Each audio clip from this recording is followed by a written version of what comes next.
À la sortie de la Première Guerre mondiale, une crise économique et sociale frappe les États-Unis. Cette crise s'étend ensuite à l'échelle mondiale. Cette situation est propice au développement des dictatures. Hitler prend le pouvoir en Allemagne le 30 janvier 1933. Il attaque la Pologne le 1er septembre 1939.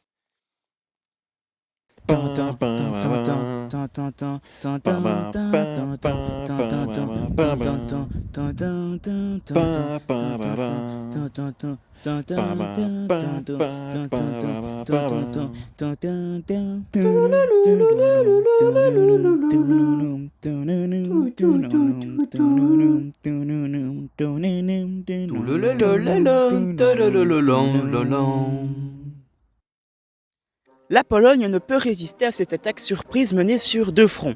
L'URSS à l'est et l'Allemagne à l'ouest, qui usent de la redoutable technique du Blitzkrieg, c'est-à-dire bombarder la zone avec la Luftwaffe avant de franchir par la force les lignes ennemies, grâce aux chars et à l'infanterie mécanisée, afin d'encercler le reste des unités ennemies.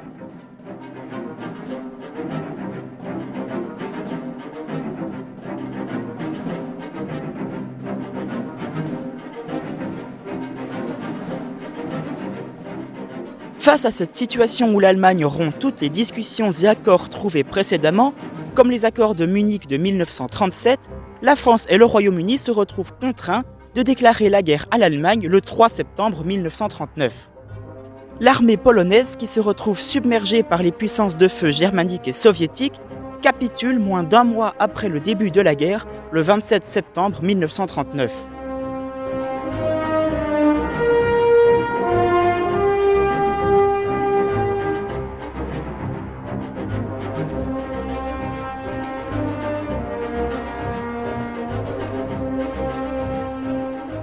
Lors de l'entre-deux-guerres, dès 1929, la France se lance dans la construction de la ligne Maginot, une ligne de fortification composée de bunkers, d'obstacles anti-chars et de mines, s'étendant de l'Alsace-Lorraine, fraîchement récupérée, à Menton, afin de se protéger d'une éventuelle attaque allemande ou italienne. Mais un point faible important de cette fortification est qu'elle ne s'étend pas à travers le massif des Ardennes, jugé comme infranchissable par une armée moderne pour l'état-major français, qui n'a donc pas ressenti le besoin de les fortifier. Pendant quelques mois se met en place la drôle de guerre entre la France et l'Allemagne. Les deux États sont officiellement en guerre, mais aucune grande bataille n'est déclenchée par les protagonistes, bien que quelques affrontements mineurs subviennent. Des troupes de reconnaissance sont par exemple envoyées sans autorisation en Allemagne, et le 7 septembre 1939, l'armée est envoyée en territoire germanique et progresse de 8 km dans la Sarre. Les Français rencontrent peu de résistance frontale de la part des Allemands, la plupart de leurs divisions étant à l'est en territoire polonais. Mais le terrain est fortement miné, ce qui poussera les Français à battre en retraite quelques jours plus tard. En tout, l'offensive de la Sarre aura fait 2000 morts côté français, contre 200 à 300 côté allemand.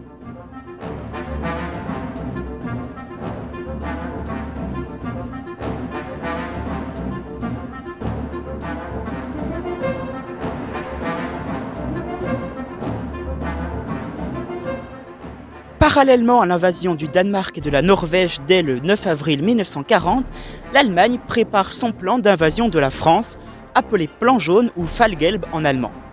Le but est d'infliger une défaite cuisante à la France afin de pousser le Royaume-Uni à accepter de négocier une paix permettant de sécuriser le front ouest.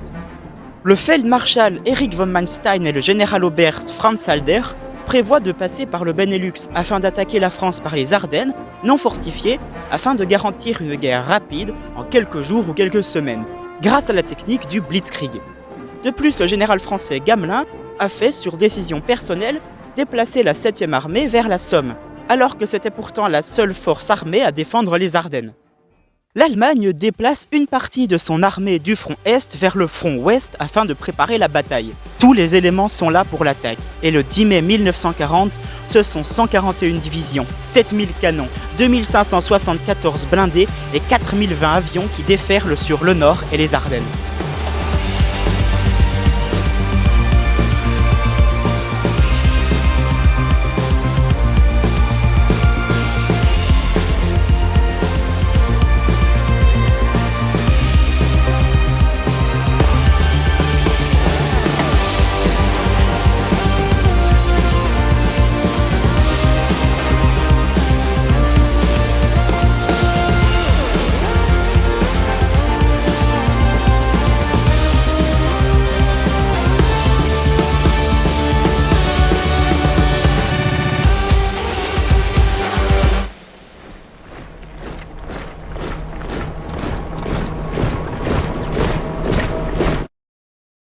Le Blitzkrieg ne laisse pas le temps aux troupes françaises et anglaises stationnées plus au nord pour réagir, et les Allemands atteignent la Meuse le 14 mai. Les Ardennes, jugées impénétrables par l'état-major, sont tombées en 4 jours.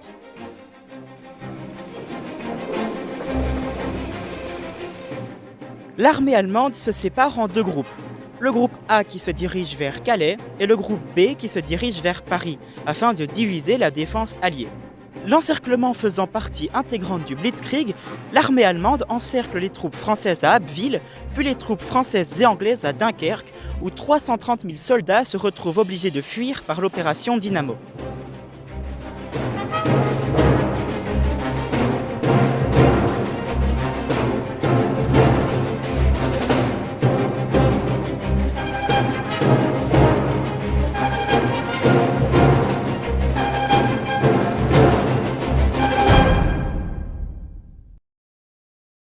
Le 10 juin, le gouvernement français fuit vers Bordeaux alors que les troupes allemandes se rapprochent de Paris.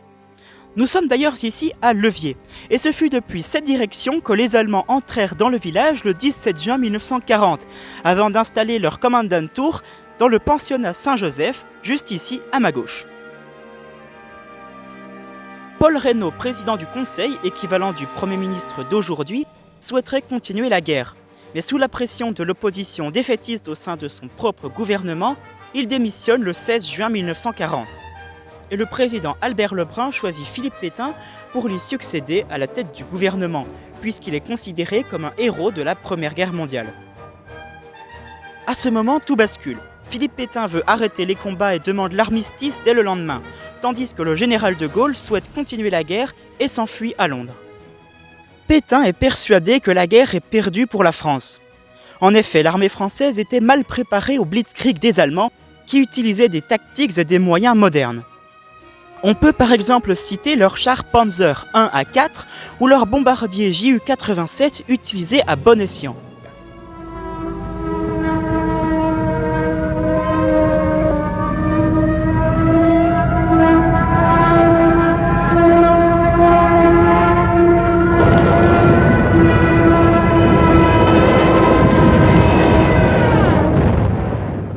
La France, elle, s'attendait à une guerre de position, comme lors de la Première Guerre mondiale, et se reposait sur la ligne Maginot.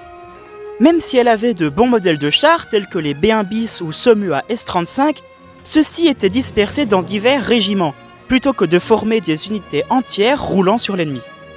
Pétain considère la solution de l'armistice comme la plus pragmatique face à un ennemi supérieur en nombre et en armes. Il veut d'une part éviter plus de victimes et de destructions inutiles à cause de la guerre, il souhaite également que la France garde un minimum de souveraineté, plutôt que d'être totalement occupée, ce qui conduira à la création du régime de Vichy, dirigé de façon autoritaire par lui-même. Pétain rejette aussi la position de De Gaulle de fuir en Angleterre et de Reynaud de fuir en Afrique du Nord, préférant rester en France pour négocier avec les nazis afin de ne pas abandonner la population. Il ne faut pas oublier que cette solution permettra à Pétain de devenir le chef de l'État français, du régime de Vichy et d'imposer sa politique ultra-conservatrice via la Révolution nationale, persuadé que la défaite de 1940 est due à la décadence de la République moderne. Pétain choisit donc de cesser les combats, ce qu'il annoncera à la radio dès le lendemain de sa nomination, le 17 juin 1940. Sûr de la confiance du peuple tout entier, je fais à la France le don de ma personne pour atténuer son malheur. C'est le cœur serré que je vous dise aujourd'hui qu'il faut cesser le combat. Je me suis adressé cette nuit à l'adversaire pour lui demander s'il est prêt à rechercher avec moi, entre soldats, après la lutte et dans l'honneur, les moyens de mettre un terme aux hostilités.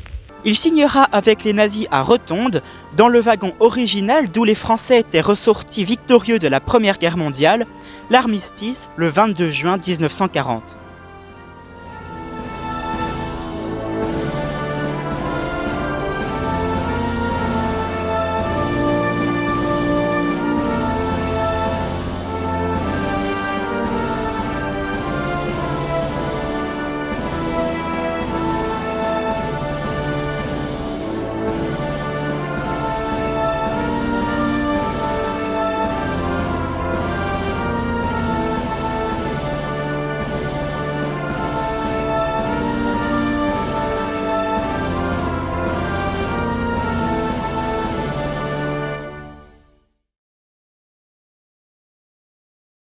En effet, mon cher Timéo, malgré le camp du maréchal Pétain qui souhaite continuer la guerre, on a effectivement un camp d'opposition. Effectivement, en opposition au maréchal Pétain, on a une résistance qui s'installe, une résistance qui souhaite continuer le combat, et cette résistance est menée par le général de Gaulle. Mais, premièrement, il faut savoir qui est le général de Gaulle. Notre de Gaulle, il était déjà pas mal connu avant 1940, mais toujours pour des motifs rapport à la guerre. En effet, pendant la Première Guerre mondiale, il avait été fait prisonnier, et pendant l'entre-deux-guerres, il faisait parler de lui car il était pour une stratégie d'offensive en cas d'attaque. Mais à cette époque-là, il n'était pas vraiment écouté. Et notre cher de Gaulle national, c'est le 6 juin 1940 qu'il est fait général sous le gouvernement Paul Reynaud, comme sous-secrétaire d'État de guerre et à la défense. Mais bref, revenons-en à notre 1940 et à notre conflit. De Gaulle, il a été vif, puisque c'est le lendemain du discours du maréchal Pétain, soit le 18 juin 1940, qu'il lance un appel aux Français, depuis Londres, via la BBC, et avec l'accord de Winston Churchill. On rappelle que De Gaulle est partisan de continuer le combat, donc dans son discours, il dit tout un tas de choses, mais pour résumer, il invite simplement les Français à continuer le combat s'ils le peuvent et à se mettre en résistance au gouvernement. Il appelle tous les Français qui en sont capables de résister à l'envahisseur allemand et au gouvernement collaborationniste de Pétain. Je vais d'ailleurs vous en citer un extrait. J'invite les Françaises et les soldats français qui se trouvent en territoire britannique ou qui viendraient à s'y trouver. J'invite les ingénieurs et les ouvriers spécialistes des industries d'armement qui se trouvent en territoire britannique ou qui viendraient à s'y trouver à se mettre en rapport avec moi. Et d'ailleurs, après ce discours, quelques jours plus tard, il en enregistre un autre où il dit plus ou moins la même chose. Il invite toujours les Français qui s'y peuvent et qui en ont la possibilité de se mettre en résistance au gouvernement et à l'envahisseur allemand dans le but de continuer le combat. Il veut continuer le combat aux côtés des Alliés.